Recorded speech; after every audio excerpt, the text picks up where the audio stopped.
really smart with it. Didn't lose much time at all. But the camera does not do that part of the course justice. It is extremely steep. It's got to be 40-45 degree pitch in that hill.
And here we are back at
Wade Young's back in the pro lot section here. He's on Honda corner now.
Here he comes, world's number one.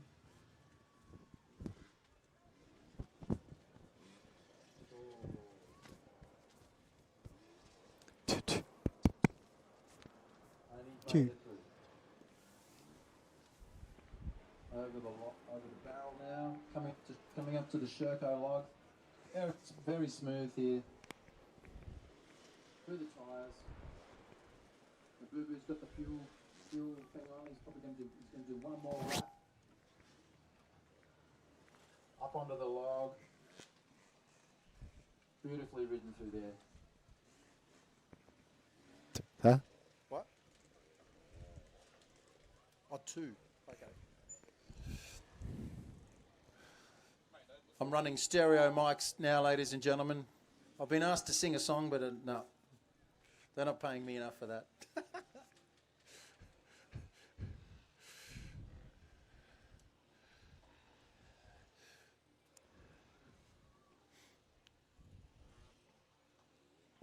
So whatever international people we've got riding here, we're at the Wildwood Rock 2019, 10 years this race has been going on. And it's brutal.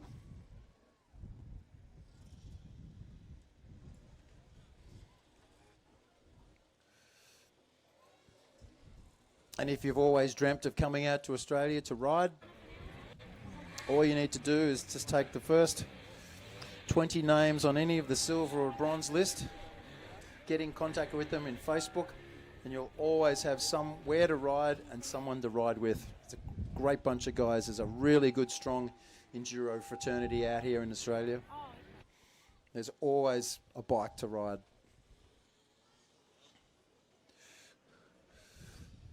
Now this race line part of the section's really taking its toll on a lot of these riders. But I think the section that's taking the most out of everybody are these greasy logs down at the Force Accessories part of the course. Entering into the rock section where your tyres pick up all the water and the mud, then dragging it onto those logs. I mean, everybody who rides bikes just knows how difficult it is, not only to get over a log when it's wet, but when you're halfway over it, it's really easy to lose your footing. So I'm not quite sure what boots are the ones to use for things like that, but I know I've come unstuck a lot of times on greasy logs, especially pine trees out in the pine plantations out in Bright, where I come from. So I guess if Mitch Harper was here, he'd be the guy to ask. But here we are in the GRO rock section again.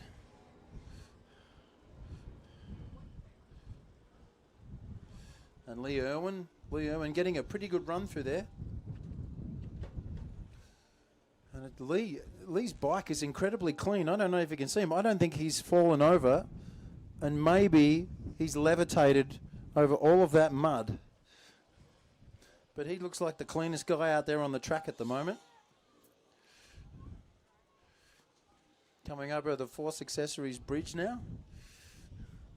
And into the back section of the course where those Hondas, those new Honda CRF, whatever they are. What are they? 450Ls. Are they any good? Are they a good bike? Reliability, yeah. Well, I used to have a CRF 450X, and that was an extremely good bike. All right, so here we are in the back part of the course, number 39, just taking it easy, making sure he doesn't lose his footing. And he's got a bit of a switchback to contemplate in about 20 metres.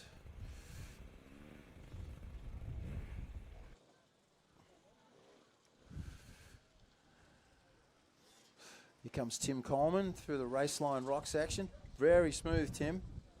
Coming into the GRO rocks.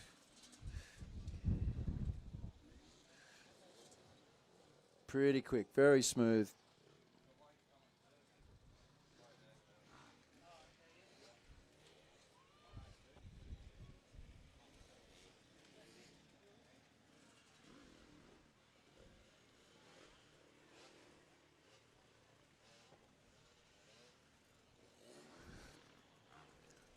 That's Tim just making his way through those greasy rocks.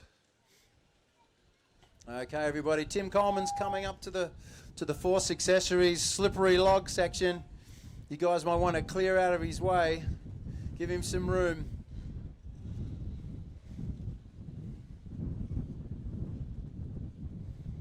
Come on, Tim.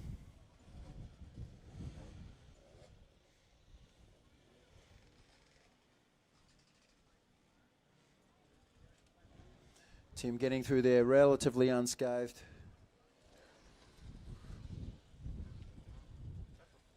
But that is a really gnarly part of the course there.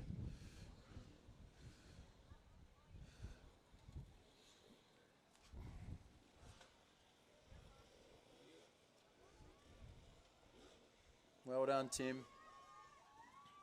Go, Tim Coleman. Come on. Wow, he got onto that log with the log. Oh, through that tyre section like a champ. He's got to get all that mud off the tyre so he can get onto this.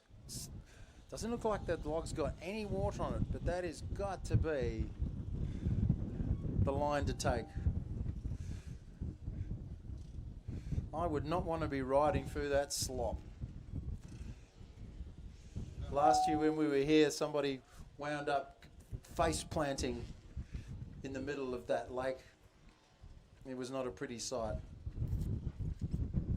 Drowned the bike. And it was a KTM. And we know why they call them KTMs when they get to a place like that.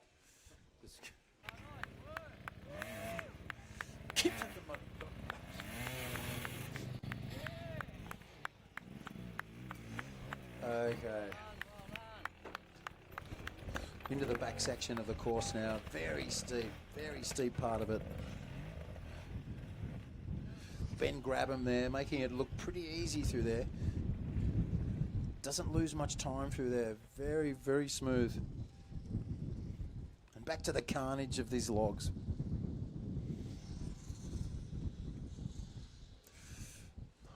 That's an over-representation of KTM stuck there.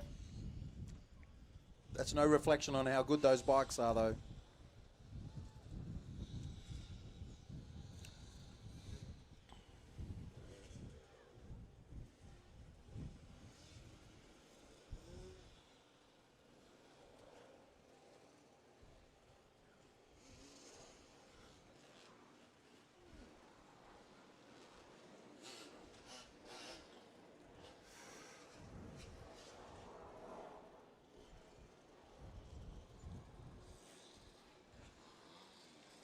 Well, he's going back for a second go.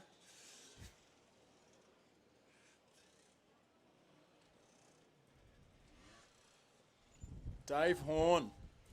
Come on, Dave. Up over that barrel. And into those shirt. Oh, he's back, going back to the pits. Go, Dave.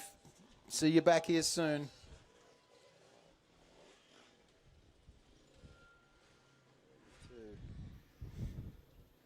A lot of guys filling up with fuel now.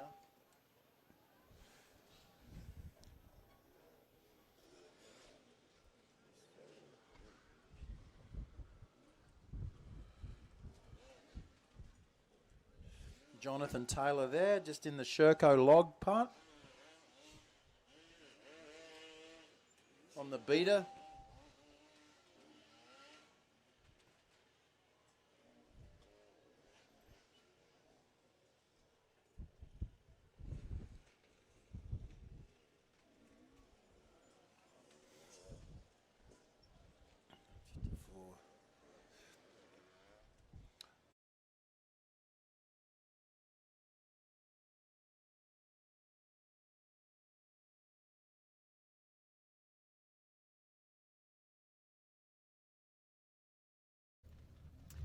Right now we've got a bit of a guest calling all the way in from overseas. Owen, how are you liking the event so far? Looks pretty good actually from here in Portugal. Watching Wildwood, it looks like it's a unique year in the sense that it's quite wet. Normally Wildwood is very hot and dry and dusty and very taxing. Having ridden Wildwood for many years, there is nothing like Wildwood in the wet when it comes to challenging terrain. In fact, I would almost go as far as to say it's probably the hardest place I've ever ridden. And so looks like these guys have got their work cut out for them today. And the prologue has been upgraded. We've seen a couple of extra obstacles, or many extra obstacles, added by Steve this year. And I can see that over the barrel there, that's no mean feat when it's really slippery. It's really intimidating when you're riding up towards that barrel, having just done the rock garden, and your wheels are covered in water and the barrel's covered in water. It's really easy to make a mistake and just flip it straight over. So the guys are up for a really intense 3 hours today, or 4 hours actually, for the pro class. And watching it from the other side of the world, it's all very interesting. So give us a bit of rundown now. What have you been up to over there? How come you missed this amazing Amber event? and I, well, yes, we do like to ride Wildwood, and we ride there quite regularly. We're bringing our kids up at Wildwood actually, and where Amber and I are currently in Portugal, riding the Mad Ron hard enduro, which is an interesting hard enduro. It's not so much a race; it's more of a GPS ride through really challenging terrain. And strangely enough, we travelled to the other side of the world and then spent the last 4 days, in essence, riding around a blue gum plantation, because Portugal is full of gum trees. And so the photos and everything that we've posted up, you'll see is really just photos of, it looks exactly like Gippsland, Australia. So a whole heap of coin travelling to the other side of the world to ride stuff exactly like we ride at home. But it's been a hell of a lot of fun. So what's on the plans after today? After today, we are going to go, the ISDE, the International 6-Day Enduro, is actually on in Portugal, starting from a couple of days from now. So we're going to, and lo and behold, it's about half an hour from where we are at the moment. So we're going to drop down there and have a chat to Chucky Sanders and Milner and Matty Phillips, and wish all the Aussie guys and girls, of course, Jess Gardner, and who else is on the girls team? Taylor Jones. Well, yeah, undisputed best female rider in the world, will be there. And the rest of the junior team as well. I think we've got Lyndon Snodgrass, good old Snoddy. He's absolute up-and-coming champion of the world. And we've got Luke's, I think he had to pull out. But Australia's got a really good team in the International 6-Day Enduro this year, and we could be in the running to take it out again and pull off the magical clean sweep, and that is the seniors, the juniors, and the women's class, which has only ever been done twice before. Once by France, I don't know, about 30 years ago, and once by Australia a couple of years ago. So we're in good stead to actually pull that off again. So we're going to go and have a look at those guys as well while we're over here. Beautiful. In the meantime, we can see some of the guys riding over here over the rolling logs. Now, once again, those logs don't look particularly big on the camera, but when you actually just come through the rock gardens and the entire prologue course beforehand, what happens is that you approach those sections and you're really fatigued and you've lost all clutch control, and everything's very difficult. So you ride up towards those logs, and those logs that might be, I don't know, they're probably 400 mil high. They look like they're about 2 meters high because you've got no clutch feel and you've got no throttle feel. And in this instance, you can see it's wet. So those logs are extremely intimidating when you're riding up towards them.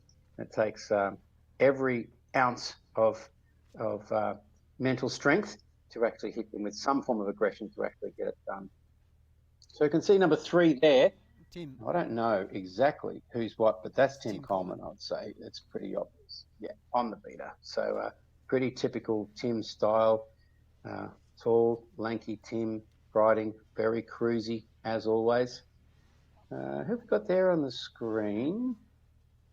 Another one of the Gold Riders, by the look of it. For those who don't know Tim Coleman, from TC Tricks, one of, if not the best hard enduro rider in Australia. Comes from, I think he is the Australian Trials champion. you ever seen this guy ride a trials bike, it is just, he absolutely defies physics. So Amber and I and our family have been getting into trials a little bit over the last year, and we've done the Victorian Trials series, and we've watched Tim ride on some of the sections, and you see the arrows on these sections, and it really does just look completely impossible. There's just no way you can get a motorcycle up through those particular gates and arrows, and Tim just does it with cool, calm precision like no one I've ever seen, and get him on an enduro bike, and as you can see, he just picks his way through it and makes it all look easy. Unlike these guys here that you can see picking over the logs, that not necessarily making it look so easy.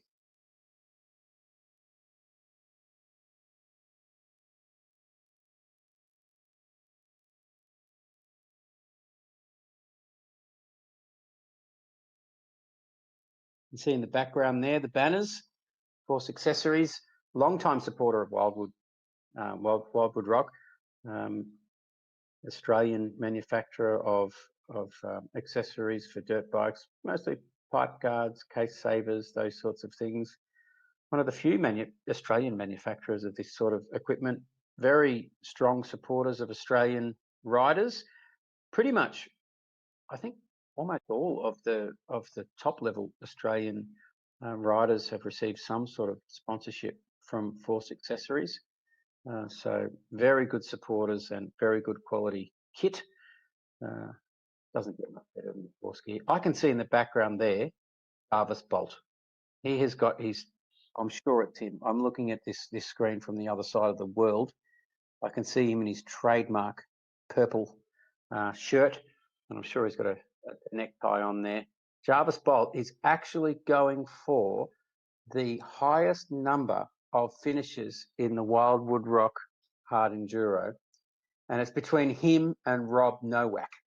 So Jarvis Bolt has got the undisputed crown of the most of the least laps completed for the most finishes, and I think Rob Nowak would probably take the title of the most laps completed for the most finishes.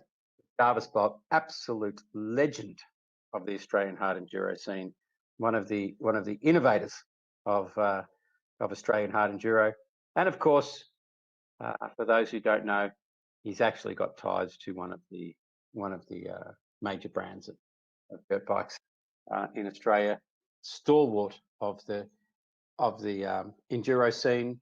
Used to own a shop. He's been there and done it all. Jarvis Bolt, he really is the man. If you don't know Jarvis Bolt, you need to look him up.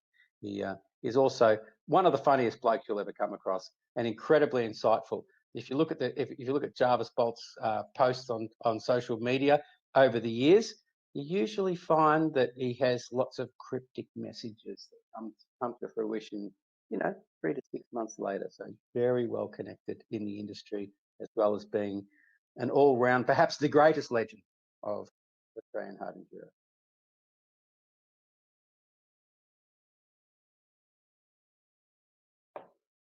You can see the bus there, the legendary Wildwood bus. For those who haven't ridden through the bus, you have to ride into it and then do a 90-degree turn, and it's really slippery. And when you ride out of the exit of that bus, you need to try and lift your front wheel to avoid getting caught on the rocks afterwards. And it's really hard because it's like a vinyl floor, and as soon as it gets a little bit of water on it, it's much, much harder than it looks. And of course, Jarvis Bolt, once again, must do the obligatory burnout in the bus, which he does every year. I'm sure we'll see it at some time. And look at that. Who have we got there? But that is number 158 on an all-red Beta Cross Trainer. One of my all-time favourite bikes. Fantastic machine. Perfectly suited to Wildwood.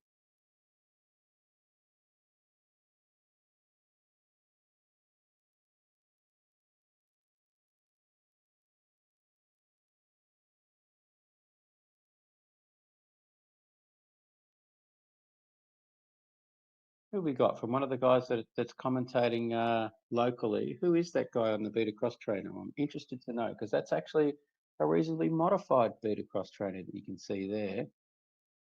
Got all the gear on it. Yeah, Owen, I'll get back to you once I work it out myself. Yeah. Nice pivots through there. It's got an RR pipe on it. Same bike pretty much that I rode in the 2017 Romaniacs in the silver class, and pretty much my favourite bike of all time, I would say.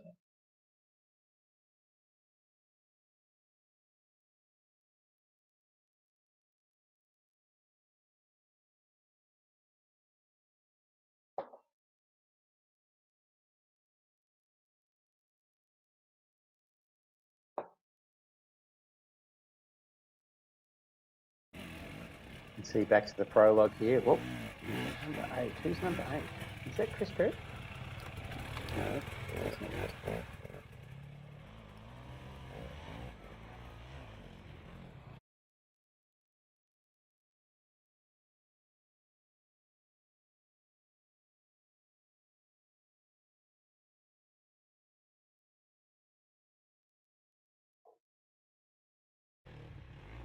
You can see these logs leading up to the barrel on the prologue course that we're just looking at there. Now they are most of the logs in the prologue course are actually power poles that Steve Brazel, the mastermind and owner of Wildwood Rock, has bought in over the last few years and built these obstacles out of power poles. And the power poles seem like they're 200 to 300 mils high, and it doesn't seem that high. But when you see 4 or 5 of them, one after the other, I mentioned before the whole clutch feel thing. You hit the first one and you need to release that clutch at exactly the right time in order to pop the front wheel up and do a mono over these logs. And it's easy for the first one. Second one gets a little bit harder. Third one gets quite challenging. By the time you're up to about the 100th one, which you tend to encounter throughout the Wildwood prologue, your clutch feel's gone, your throttle control's gone, you're struggling to find traction with the rear wheel, and those logs are just almost impossible to get over. And so that's the nature of Wildwood, really, is it just wears you down. I remember the last time I rode Wildwood a few years ago, I was racing around it and I was hot and dehydrated and I really wanted to drink, and I thought I needed a time to actually just take my hand off the handlebars for a few seconds to put my camel back in my mouth. It took me half a lap before I could find an opportunity to actually take a drink. So that's a testament to Wildwood. When you do half a lap and you still don't even have time to take your hand off the handlebars for 2 seconds to put your camel back into your mouth, that's how Wildwood just grinds you down over time. There's no relent. It is completely relentless. And after riding Romaniacs and Sea to Sky and recently Madron, I still don't think I've ever ridden an event which is as difficult as Wildwood in November in Australia.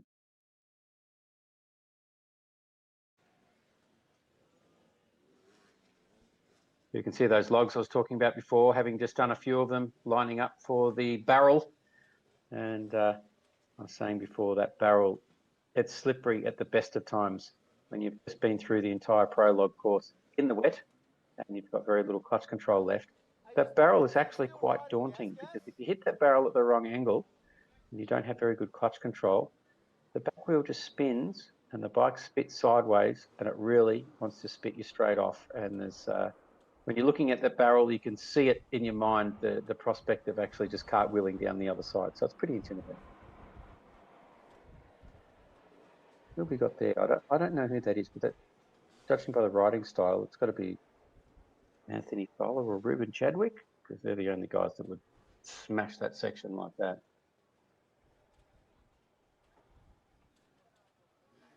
Or of course, they don't.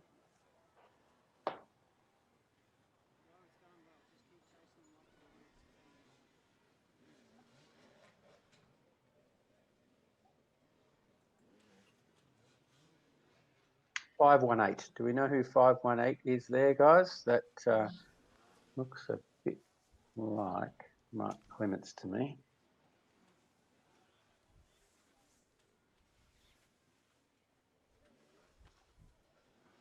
Not on the rider list.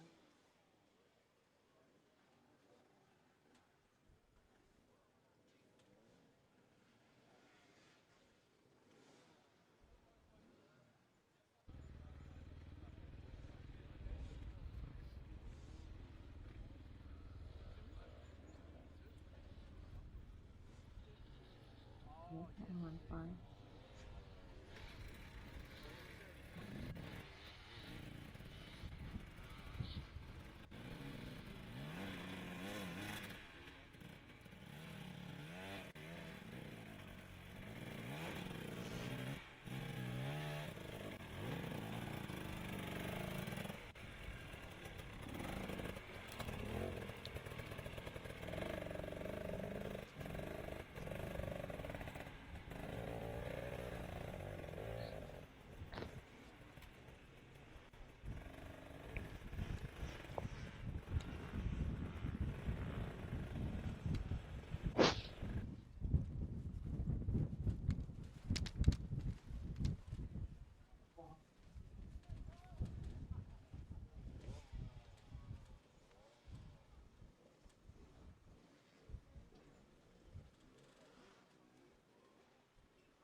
Got some confirmation here from the race organisers that the audio is coming in loud and clear. Testament to modern technology that I can actually be sitting in a hotel room in Portugal and watching the race and commentating it. So that is absolutely fantastic. And previously, and obviously, I know the race well enough to be able to commentate it from here. So hopefully, I'll be able to bring you a bit of insights as we work our way through.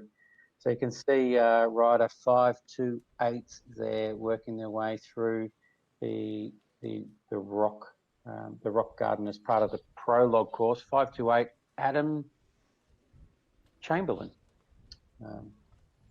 Doing a pretty good job of it actually, considering how wet and slippery it is. Working his way, not doing anything too silly, not being too aggressive. The key to Wildwood is actually taking it easy, and it's really all about the heart rate.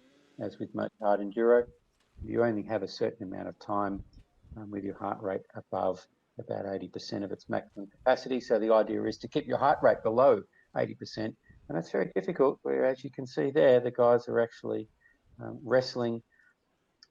I'd say it's a 105 kilo machine, but by the time you put some protective gear on that machine and then you splash a bit of mud all over it, we're probably talking about 120 kilos for the machine that these riders are wrestling. And it doesn't take long to max out your heart rate when you're wrestling 120 kilos. And of course, if you max out your heart rate above that 80% mark, you really only have about 10 to 15 minutes of that in a day. So Wildwood, as much as it seems like a bit of a wild, uncontrolled sort of mayhem, it's a chess game. The whole thing is a chess game. It's a matter of managing your energy. So we can see here that would be number one, which I'd imagine would be Wade Young on the Sherco, of course, and in his typical smooth yet quite aggressive riding style. As of last year, one of the few riders to actually take the top line over those tyres. It's really intimidating, that line. I've done it once and I crashed my brains out, and I swore I'd never do it again. Look at that. He just flew over that log and that big log there. They're really intimidating logs. My 12-year-old son rides them, but they're really intimidating for most people. And you can see as he just demolishes this prologue course here, sits on the back of the seat, rips through it, and just carries momentum. You see, the magic of Wade Young, it's like watching Graham Jarvis. He doesn't stop. He keeps momentum the entire time. Look at him ride through here after the bus through these rocks. These are very big rocks. The holes are big enough to actually swallow a front wheel. If you don't hit them fast enough, they will swallow your front wheel and you'll stop dead. And Wade is just riding them like it's a smooth bit of concrete. Over that section there, that is astonishing. To ride over that log, which really stops most people in their tracks. And he is in second gear in the mid-range and didn't even slow down. He just demolished it. Into the U-shaped rock garden. The thing about Wade is you watch him ride this stuff and you think, and I've seen him do this a couple of years now, you watch him ride it and you think, okay, he's going flat out. And you can't maintain that for 4 hours straight. That's not possible. He does. And he pushes it and he rides aggressively, and he rides that fast, and you can see there over those rocks that most people are standing there and looking at for 1 minute before they even attempt them. And Wade's punched through that entire prologue section. It must have been no more than a couple of minutes. And now he's just cruising through the pits, taking a drink. And that's what it takes to be, one of the absolute best in the world. And he really does make the other guys look pretty slow because he just carries so much momentum. He's so aggressive. And it all boils down to what I was saying before about that heart rate. The guy he's running absolute elite athlete fitness, and he can run those max heart rates for hours and hours on end. And there are very few people literally on the planet that can ride with that level of intensity and punch those sorts of heart rates continuously and just churn it out and demolish the course like he does. Even when we're watching, absolute world-class riders like Chris Perry and Rob Nowak and Anthony Soler and Tim Coleman, they don't look like Wade does. But he just carries the speed effortlessly. And that's the difference between world-class elite level riders, like I mentioned, from Australia, and the absolute top of the sport, which is what we're watching here with Wade Young. Very casual, refuel, jumps back on the bike, off he goes. For those of you who aren't familiar with Wade Young, he's a really mild-mannered South African guy, really nice guy, and he is a mountain. He is just absolute ball of muscle, fit, and he's just got that steely determination that you see from the top level hard enduro riders like Wade and Jarvis and Johnny Walker and Gomez and those sorts of guys. You meet these guys and you sit down and have a chat to them. We've been fortunate enough to sit down and have breakfast with them at Sea to Sky and things. They just have a look in their eyes. They just got a no-nonsense. They just stare you down. And these guys, they mean business. And you get them out on the track, and this is what you see. You see these guys absolutely killing it because they are focused, they're determined, ultra fit, incredibly skilled, and they turn it out.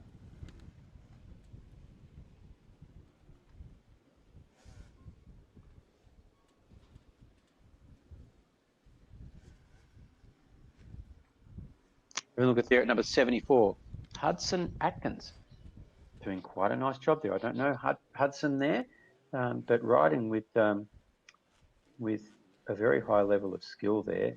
He's must have a bit of a trials background with that sort of skill, and he's riding at a very high level of intensity that you can see there. So hopefully Hudson's a really fit bloke, because if he's not, he's going to burn out really quick. With those sort of high quality pivot turns, he knows what he's doing. You can see there he's very bike aware, very good body position, got the elbows up, carrying the momentum, paddling, good pivots, super bike aware. That's the sort of that's very high level hard enduro rider that you can see there from Hudson, number 74. Hopefully he's carrying the sort of fitness that is required to carry that sort of intensity for the entire race. But after watching him for a good 30 seconds, it appears that this is a really high caliber rider actually, and he's just riding through the very challenging terrain smoothly, and that is the key.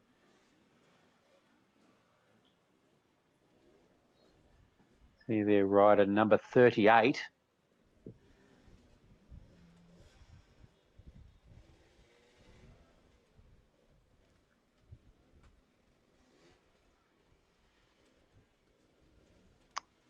Is Ben Grabham, the one and only Ben Grabham, the legendary Australian.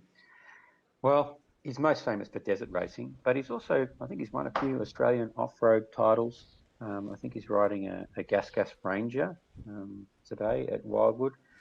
Ben's a small guy, which works against him with hard enduro, because hard enduro, it really does favour the bigger, stronger riders.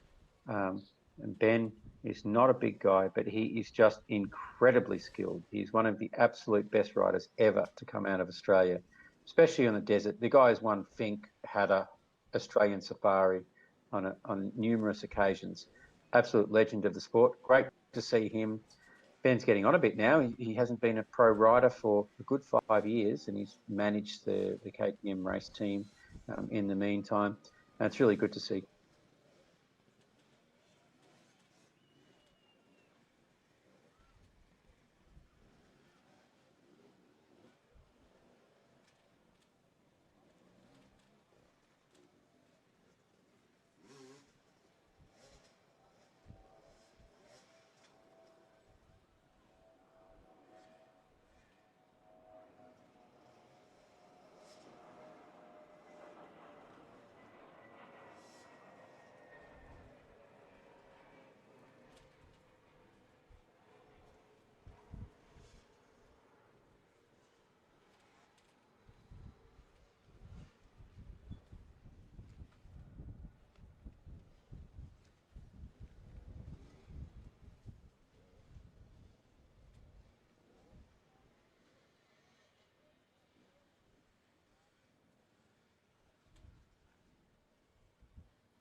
Leading the event, he's got a 1 minute 9 second lead over Wade Ibram. He's going to have to do a nice pivot turn to the left here, right in front of the camera.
aggressively, except for the fact that Wade Young is a professional hard enduro rider who rides his bike pretty much every day.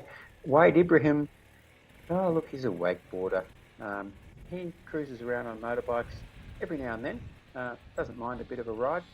And when he does get out on the ride, maybe half a dozen times a year, he absolutely smashes it, this guy. And I never, it never ceases to amaze me how good this guy is. If he actually really put his heart and soul into hard enduro, he would be smashing it with the world's best without a shadow of a doubt, because the guy is big, strong, fit, incredibly skilled, and having ridden with Wade many times, I don't think I've ever seen someone that will hit something just so aggressively and just blow the bush to bits. The guy is amazing. He will hit hills and hit nasty sections that I'm searching for a line. Wade comes past and just jumps the whole thing. And is that sort of rider that makes you redefine what you think is possible on a motorcycle.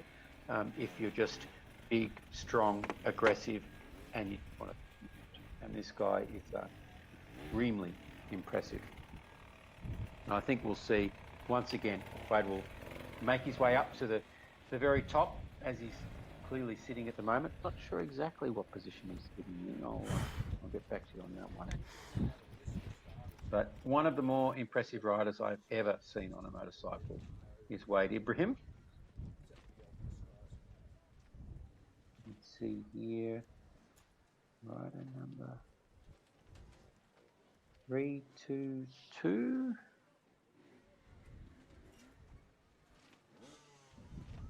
Lachlan Smith in the silver class. Riding like he should be in the gold class, that's for sure. Highly skilled rider, as you can see there. Working his way through the prologue course with ease. For anyone that hasn't actually ridden the Wildwood prologue course, it's quite unique. It's a series of obstacles, and when you see them on the screen, it looks like the obstacles are quite well spaced, and it looks like you've got a bit of time to recover between the obstacles. You've got roughly 1 to 2 breaths to recover between each obstacle when you hit these things. So it just compounds. You hit the first obstacle, not so bad. Hit the second one, a little bit puffed out. Hit the third one, starting to grasp for air. By the time you get to the fourth or fifth obstacle, you're really seriously depleting oxygen. Your heart rate is maxing out, and you're starting to dread the following obstacles.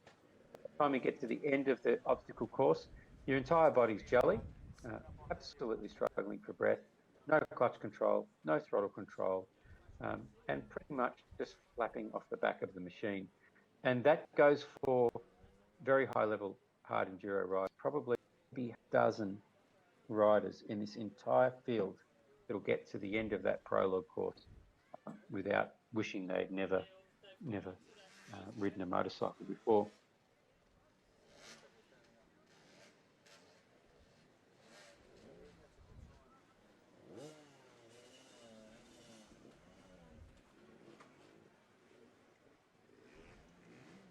You can see there working up over the stage, one of the original obstacles. And when you see the pros actually hit the stage, they clear it. They just hit that ramp on the start and they jump the entire thing. It's pretty intimidating. You really need to hit it pretty hard in second gear and nail that ramp in order to clear the whole thing. Number 39 we can see there is Brock Grabham. Ben Grabham, as I mentioned beforehand, absolute legend of Australian off-road motorcycling. Brock's his younger brother, and as legend has it, the younger brothers normally end up faster than the older brothers, almost always in motocross and off-road motorcycling. And Brock's making his way up there. He's done Wildwood a few times now and had some pretty good results in the past. You can see number 322 there on the prologue course. That's Lachlan Smith again, as I mentioned before, riding quite aggressively, really ripping over those logs. He's going to be pretty tired pretty soon. Number 57 that he's sort of working his way by there. So did Honda supply you with some bikes today? That's good. See number 57, just trying to look that one up there. We've got 57 is...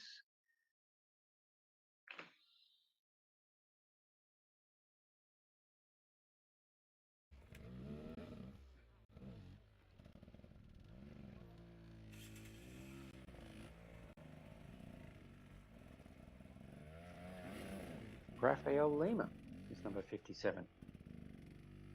New one to the race by the look of it.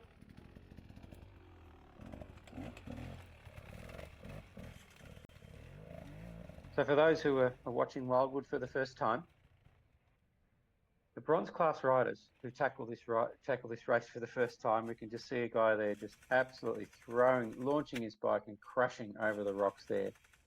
The bronze class riders look at this course and they come along and they think, okay, I'm going to give Wildwood a crack. It usually takes them about 20 minutes before they realise that they're bitten off way more than they can chew. And they've got another almost 3 hours worth of riding to do, because they do 3 hours plus a lap in essence. So Wildwood is an absolute baptism of fire for hard enduro. Longest running hard enduro in Australia. And interestingly, I'm currently in Portugal and I've been riding a hard enduro over here and talking to some of the European riders, Germans, Austrians, British, and they all know Wildwood. And even talking to some of these guys that have got it on their bucket list now for rides to do. Seems strange to us for the locals, because we think that it's our local race has been going for a long time, and why would you want to come from the other side of the world to do Wildwood? But really, there are very few challenges on a motorcycle like Wildwood Rock on race day, especially if it's hot or if it's wet. And what we're seeing now is a wet race, which is about as hard.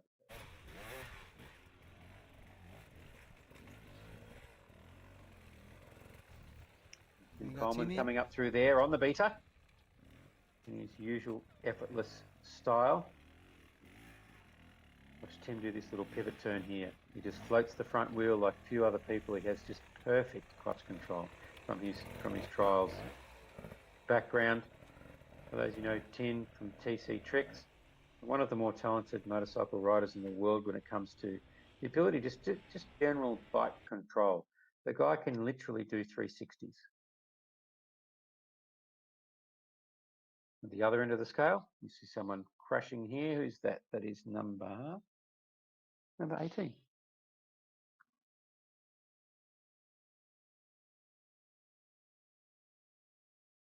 Lee Irwin, number 18, making his way through the GRO Lock Garden, Global Racing Oils. For those of you who don't know who Global Racing Oil is, GRO are a Spanish company who make very high quality oils that came out of the trials scene. And we can see Lee Irwin. That's much trickier than it looks, that section of the track. Most people, when they ride it for the first time, crash like that. Through that GRO section I was saying there, Global Racing Oil, Spanish company, came out of the trials scene, and there's an interesting crossover between trials and hard enduro, really, because most of the elite hard enduro riders in the world, pretty much all of them with the exception of Wade Young, come from a trials background. And trials is very demanding because the trials riders, they have incredibly fine clutch control. So they're very fussy with their oils. They need an oil which makes their clutch feel absolutely perfect. And if it's not perfect, they will change oils very quickly. So GRO has made a name for itself in the trials scene, and more recently in the hard enduro scene as well, because it's very high quality oil, very consistent. And when it gets hot, because hard enduro tends to really heat up oil because you're dragging the clutch all the time, and the GRO tends to perform very well under the wide range of conditions that you need for hard enduro. So great to see GRO on board with Wildwood Rock, because very well suited to this race. You see the guys working their way through the paddock there on their way to the prologue. And that paddock, from the camera, from the view, it just looks like they're riding along pretty smooth ground. That ground is littered with rocks, and the rocks are sharp, and they catch your front wheel, and they try and rip your handlebars out of your hands the whole time.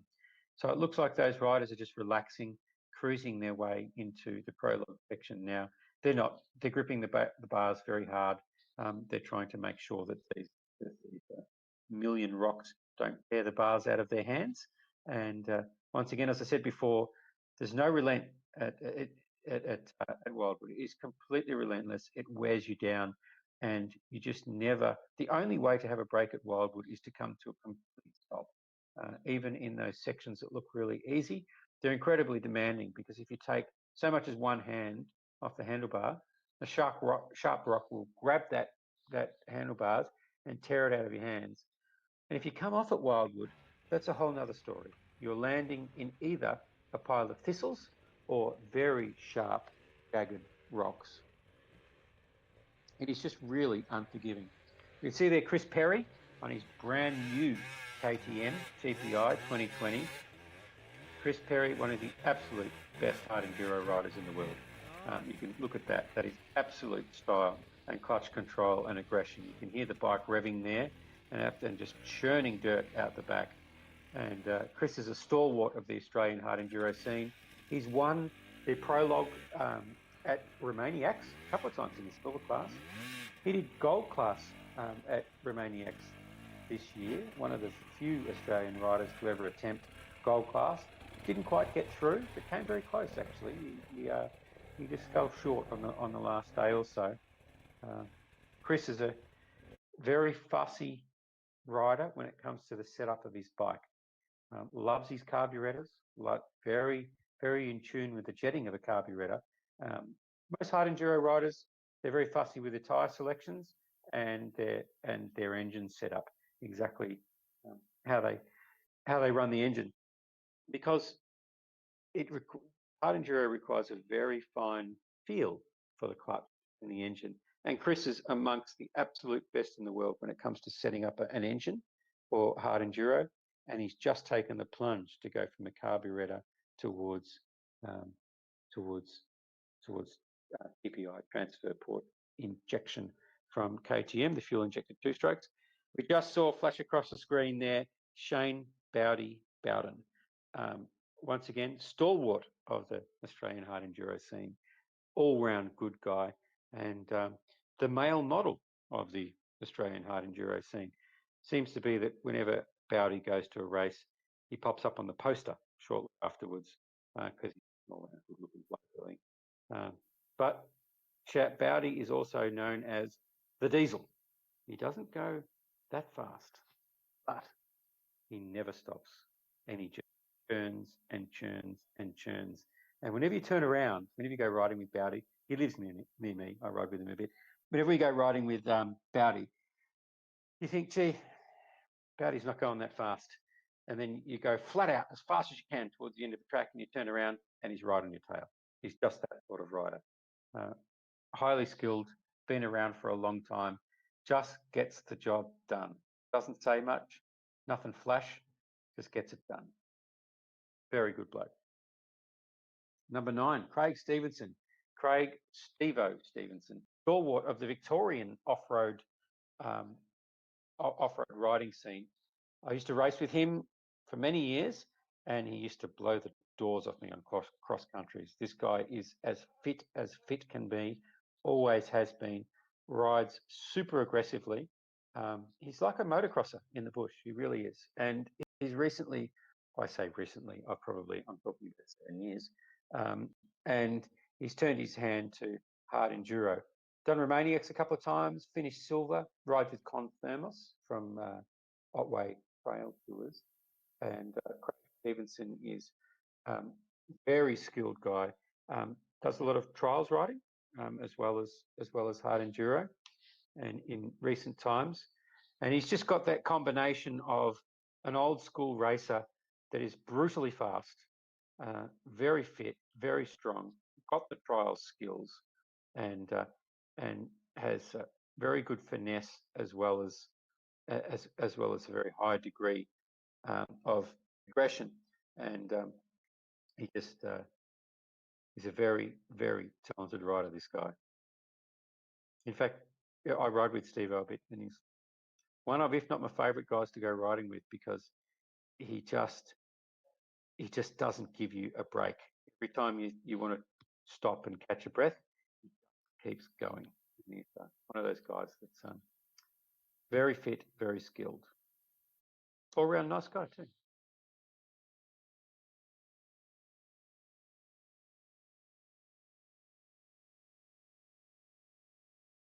We've got here rider number 301.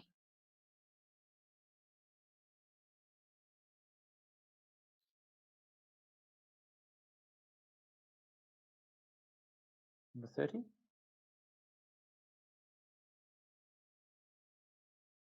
Number 30, Josh Westmore. Punching that husky around through the rocks with quite a degree of finesse. And then, of course, we switch back to Wade Young, and it's pretty easy to see Wade Young as soon as he comes into the shot. He's the guy that's going twice as fast as everybody else. Look at that.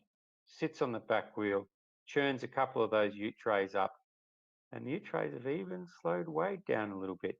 He's got that, I'd almost say it's slightly Graham Jarvis style there, where he gets into some of the hard stuff and he sits on the very back of the seat. He gets drive off the back and keeps the front really light. Wade stands a lot, almost all the time. Unlike Graham Jarvis, who's getting a bit long in the tooth these days, so he sits a lot of the time to conserve energy. Wade doesn't need to because he's super young, super fit, brutal on a motorcycle. I've watched Wade ride a couple of wildwoods and seen him in person at Sea to Sky a couple of times and Romaniacs, and you come around a corner on these on some of these more difficult events, and you're faced with a wall that is a hill, and you're supposed to be able to get up it, and you can see the tracks that go from side to side as people have been doing zigzags and pivot turns, and there's one line that goes dead straight up the middle, and it's usually cut by one of two people. It's either Wade or Taddy Lazuziak. They're the only ones that really do those insane lines that require enduro cross style aggression. They hit stuff so hard. All the rest of the hard enduro riders tend to ride with more finesse and control. Wade and Taddy just blow the place to bits. Watch Wade come over here, that last rock, and he's about to hit up over the barrel. He went into the pits last lap, so he's probably going to punch through. He does, over the rolling logs. They're those logs that I mentioned before. They're about 400 mil high, but after you've just done the prologue, they appear to be about 2 meters high. Wade in his typical style, just brushing off the helpers. No, I'm right. I'll just keep going, thanks. Rides along the logs through the dam there and just pops off the side.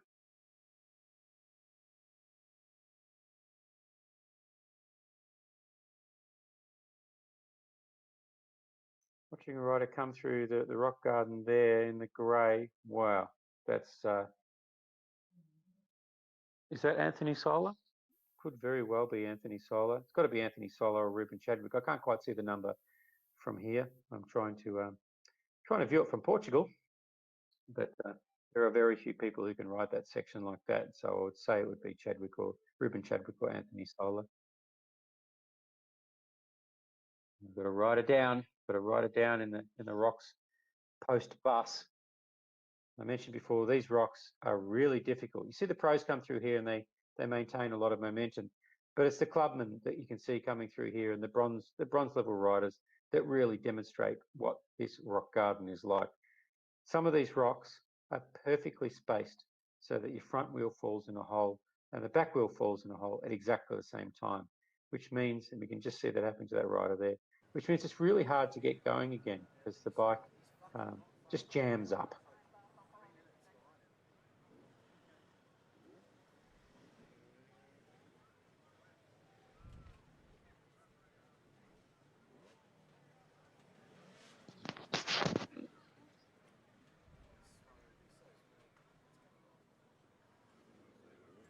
The Sherco rider here, one of the few 4 strokes in there.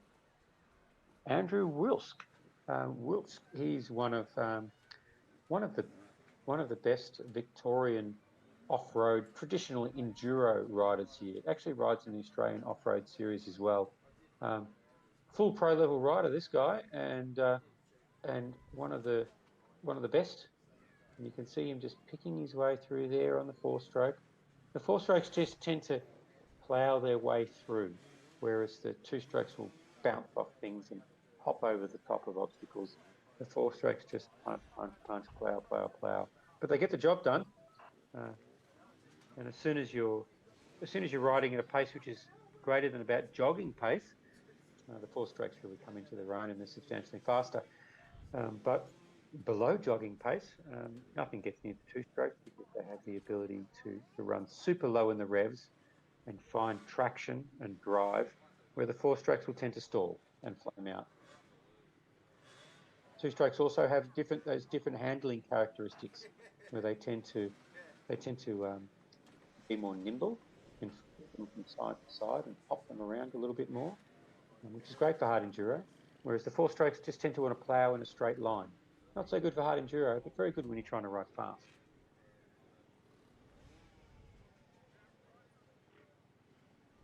We can see as time has gone on, if you go back about 3 or 4 years ago, you might find that maybe 20%, maybe a little bit less of the field would be on 4-strokes. However, since 2-strokes have really hit this next level now with the 300s, and they really are so good at hard enduro, it'd be down to probably 5% of hard enduro riders ride 4-strokes now. It really is totally dominated by 2-strokes, especially since KTM have really lifted the game and focused a lot of efforts into it. Full credits to KTM for actually persisting with 2-stroke technology when most of the other manufacturers gave it up. And that really paved the way for other manufacturers like Beta and Sherco to come along and make very high quality 2-stroke machines, which are really giving the KTM a run for their money at the moment, and really providing the hard enduro rider with some choice, which is a beautiful thing. We can all only hope that one day the Japanese will see the light and actually re-engage in the 2-stroke world. We're not holding our breaths though.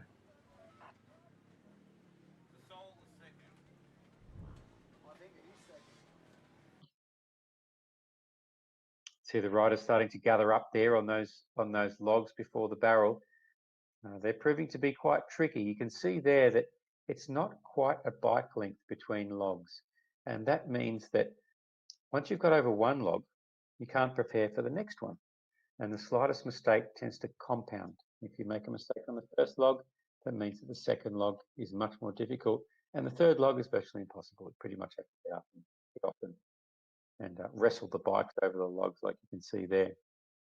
The good riders, of course, will pop over the first one, sit their front wheel on the next one, compress their front forks, dump the clutch perfectly, and do what we call a double blip or trial style, and just and that'll pop them over that log. Then they'll compress the suspension into the next log and pop over the next one. Incredibly difficult to do. Years and years, decades worth of training in order to actually develop that level of skill to actually compress the suspension perfectly and then pop that clutch at exactly the right time so the bike leaps up over the log. Looks pretty easy when you're watching it on camera and when you're watching someone else do it, but to actually do it yourself on a motorcycle, especially these enduro bikes that have a lot of suspension, a lot of damping in that suspension, so it makes it very difficult to get the timing perfect to compress both ends of the suspension exactly the right time, and then pop that clutch at exactly the right time. Way more difficult than it looks.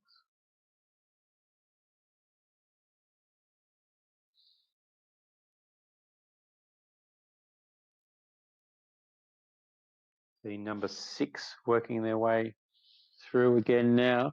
Is it Wade Ibrahim, I think? It is Wade the Machine Ibrahim working his way through, just demolishing the course like he does. Wade's so young, so fit, so strong. As the day wears on and the other riders start to get tired, Wade just overtakes them. And last year, of course, he finished second outright. You can see Wade Young working his way through the back part of the course there. Just carries so much speed. He doesn't slow down.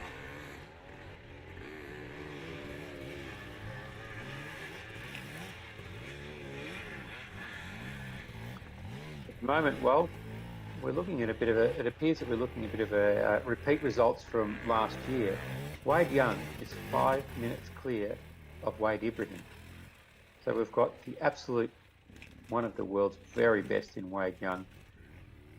In second place is a part-time enduro rider, Wade Ibrahim, who between doing a little bit of wakeboarding and devoting himself to his business, rides bikes every now and then just for the fun of it, and tends to pretty much smash everyone else in the process.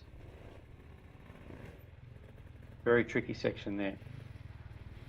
That's Wade Young off the side of his bike. It's very rare that you'll see Wade Young actually get off his bike in order to get over an obstacle.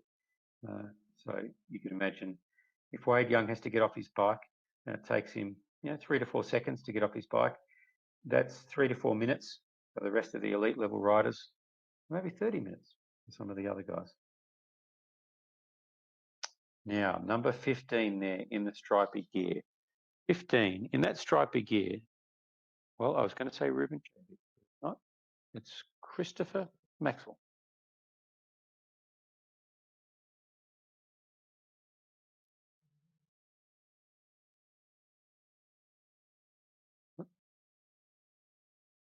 No, looks like Ruben Chadwick's not riding this year. That's a real shame. One of the absolute best Australian hard enduro riders, and very good at Wildwood.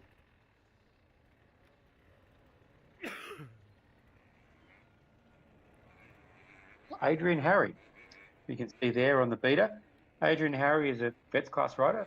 I've raced Adrian for many years, and Adrian would be in his mid-40s now, and Australian, I think he might have been Australian trials champion somewhere along the way. Very, very talented trials rider is Adrian. Very good enduro cross rider as well. Back in the day when they had the Australian Enduro Cross Series and we were battling it out in the finals, Adrian rode a trials bike when the rest of us were on enduro bikes, and he just made us all look silly and carved us all up. Right up until the point where the racing got nasty and the trials riders tend to fall away once you start battling elbows. Adrian, very skilled rider. Taking a little bit of a breather there on the beta. Been on the betas for many years. Adrian grew up on beta trials bikes. I mentioned before that Ruben Chadwick not riding this year, quite unfortunate. He's recovering from shoulder surgery, I've just heard. And so best of luck to Ruben. I think Ruben Chadwick is a name that we are all going to hear for many years to come, decades to come. Hard enduro world. I imagine that we will see Ruben hitting the major events like Erzberg and Romaniacs before long. Still watching Adrian Harry coming through here. One of the interesting things you can see on Adrian Harry's bike setup is he has a Clake 1 light clutch. Clake 1, Clake is an Australian company who make very innovative products. It's mostly clutch and rear brake related. One of their products enables you to put a rear brake on the handlebar, and you can get rid of your rear brake off the foot peg altogether if that's the thing.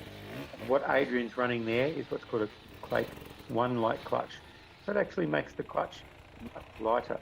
For hard enduro, that's a really good thing because you spend a vast majority of your time with the clutch completely in or the clutch slipping. So if you can make that clutch lighter, it just means that the fatigue takes longer to set in.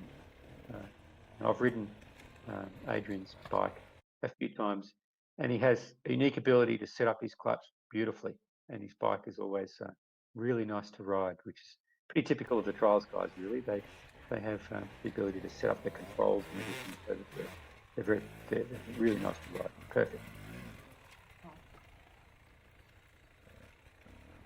Got there number 50, Anthony Solar, arguably Australia's #1 hard enduro rider, having just finished gold class at Romaniacs, and of course, as soon as I say that, he drops his bike and jumps off it. But Anthony Solar is the president of the Wildwood Rock Motorcycle Club. One of the nicest guys you're ever likely to meet. Very humble, very lovely guy. And just look at those skills. He's just got next level skills. He's amazing to watch ride a motorcycle. When we rode Romaniacs with Anthony a couple of years ago, I rode it in silver class with him. And we were on the same service team, and we would come in at the end of the day, and my bike the oil would be cooked, the clutch would be fried, it would be half of the coolant would be gone, and I would have shredded my tyre. And I'd pull up next to Anthony's bike, and the mechanics would laugh at me and say, "Look at Anthony's bike. He hasn't used any coolant. His oil is perfect. His clutch is perfect, and he's just finished off the tyre." And Anthony also finished about 20 minutes ahead of me. So Anthony just has this incredible ability to ride very difficult terrain with such finesse that he doesn't even work his bike. The bike just stays in pristine condition. And we saw that in Romaniacs this year in the gold class when the likes of Chris Perry, incredible rider in his own right, but Chris is a very aggressive rider, and he's a brutal rider, and he just gets the job done. Amazing to watch. But Anthony, on the other hand, he just bops around and he just floats the bike over things.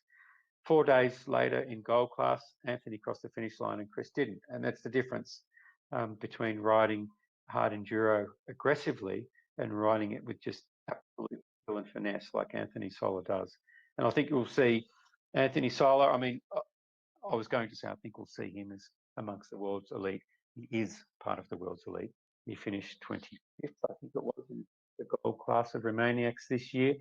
And that puts him really amongst the top 50 hard enduro riders in the world without a shadow of a doubt. Probably 25th in the world because everybody goes to Romaniacs. So Anthony,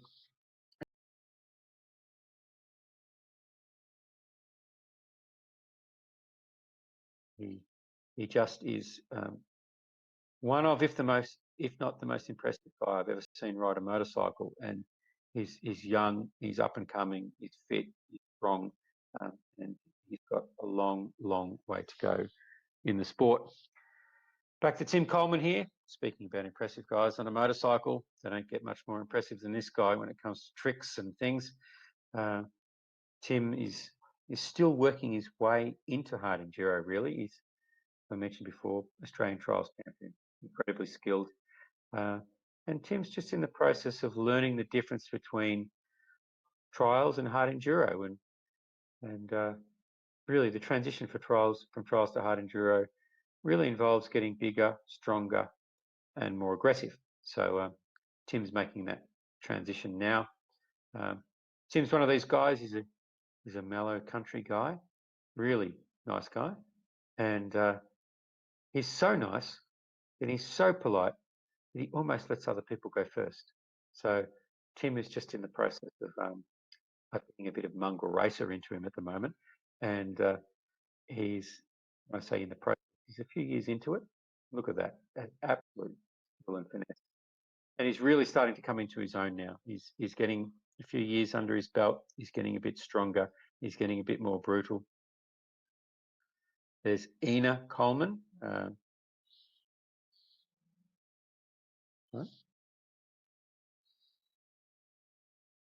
Oh, that's not his wife, Ina. That's someone else. Ina, I believe, is riding.